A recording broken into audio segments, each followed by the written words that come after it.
Loss অ্যাঞ্জেলেসের ওপর যেন অভিশাপ নেমেছে। অনেক নাগরিক বলছেন এই অভিশাপ গাজার সেই নিরীহ মানুষদের। গাজার ঘটনায় সরাসরি সমর্থন আছে যুক্তরাষ্ট্রের। তাদের কষ্ট দেখে অদৃশ্য কোনো মহাশক্তি তছনছ করছে আমেরিকার এই সম্পদশালী অঞ্চল।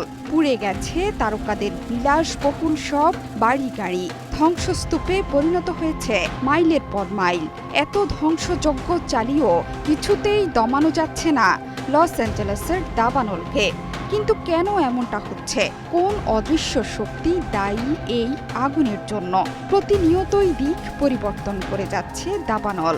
নতুন করে আবারও ফুঁসে ওঠে সেই দানব বাতাস, যার কারণে কোনো ক্রমেই নেভানো যাচ্ছে না এই দাবানল।